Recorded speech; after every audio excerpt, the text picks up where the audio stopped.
Primeiro a gente começa por Cianorte. Por lá, o vereador Adailson Carlos Inácio da Costa, conhecido como Dadá, e um assessor dele, o José Carlos Barbosa, foram condenados em regime fechado pelos crimes de corrupção ativa e passiva.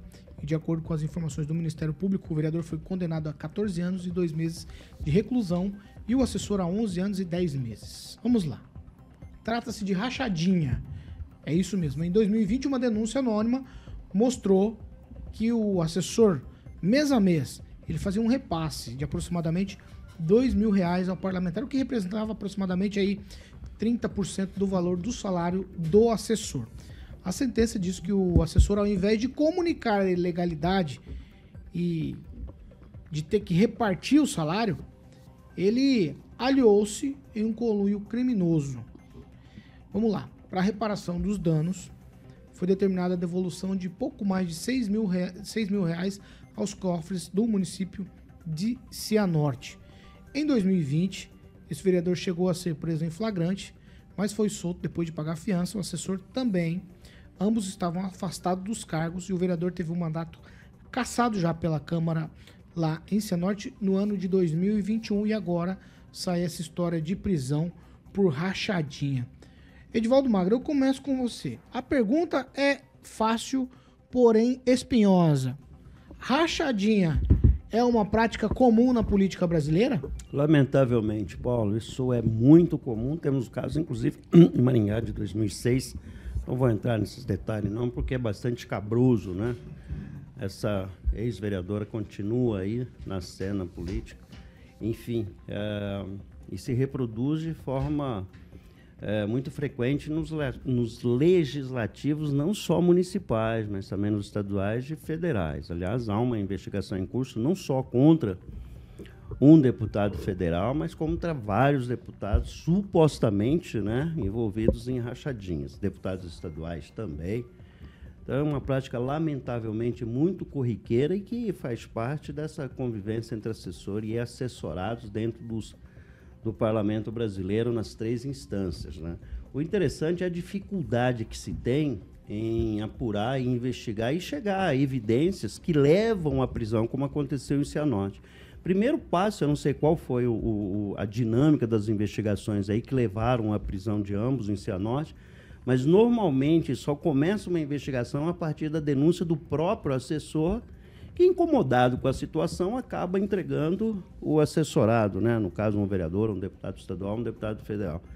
Mas as práticas de compliance dentro dos legislativos estão cada vez mais apuradas, cada vez mais rigorosas, mas mesmo assim, infelizmente, respondendo à sua pergunta, é uma prática corriqueira, né? Inaceitável sob todos os aspectos. Ela é sob a forma de corrupção ativa ou passiva, ela deve ser condenada. E mesmo com a evolução dos modelos, dos protocolos, das exigências, né, que existe dentro das instituições públicas, a corrupção, lamentavelmente, ainda é uma prática bastante comum. E comum também é, sim, esse modelo aí que chama-se de forma muito lamentável de rachadinha, e é o que é.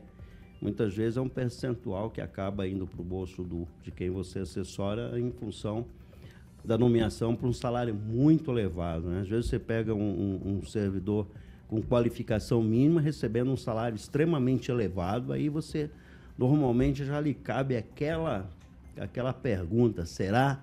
Espero que os deputados, os parlamentares sérios evitem isso, mas se investigar com rigor técnico, acho que aparecerá muito jabuti por aí, viu, Paulo? Ô Emerson, se a gente chegar em qualquer Câmara de Vereadores, Assembleia Legislativa ou lá no Congresso Nacional e gritar rachadinha, fica alguém impune? Seria leviano em afirmar isso, né, Paulo? Mas o noticiário, as bucas dentro da política, né, o pessoal informa isso, graves denúncias tramitando aí, aqui em Maringá, lá no Rio de Janeiro, inclusive envolvendo o filho do ex-presidente Bolsonaro, né, que foi comprovado que ele não participou, e um deputado do PT era o campeão de rachadinha, mas que sirva de exemplo, né? Eu acho que foi o assessor dele que iniciou Você não tem um partido dele aí, né, Paulo? Porque geralmente é o partido de oposição ao presidente da Câmara, ao prefeito, para acontecer mas isso. É o Podemos. Né? Podemos, né? Eu não sei que partido que é o prefeito de Cianorte ou o presidente da Câmara lá, mas para uma denúncia dessa sair, né, do Ministério Público e andar nessa velocidade que andou, apesar que ele já tem problema em 2021, né, um vereador já com a ficha corrida extensa, com atos de corrupção, né, nada mais justo aí que ele pagar pelos seus atos, mas que sirva de exemplo. E aí a gente tem que lembrar os assessores, né, porque o assessor aceita a rachadinha, né, aí depois ele se sente prejudicado depois da nomeação e depois ele denuncia o vereador. Então, assim, eu acho que ambas as partes ocorrem no crime, né?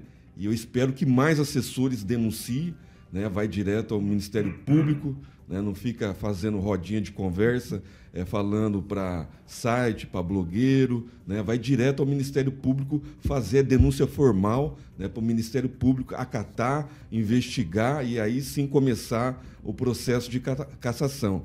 Esse negócio de ficar fazendo fofoquinha de rachadinha em Câmara Municipal é corriqueiro. A gente já ouviu, o Edivaldo é jornalista, foi editor-chefe de jornal, sabe que isso é muito corriqueiro, né? Mas eu acho que a formalização da denúncia é o que acontece, como aconteceu em Cianorte. Eu acho que deve ter mais assessores aí coçando a língua para fazer essa mesma denúncia. Vamos lá. Ô, Gilmar, é o seguinte, para a gente acabar com isso, é cadeia mesmo e punição exemplar, porque pelo que todo mundo comentou aqui, e pelo que eu tenho lido, pelo que eu vivencio, é algo sistemático. Só que todo mundo finge que não acontece. Certo? Por isso eu fiz a pergunta pro Hermes, se gritar rachadinha, fica alguém? Porque todo mundo sabe que acontece. Num canto aqui, num canto ali. Não estou generalizando, mas eu estou dizendo que acontece.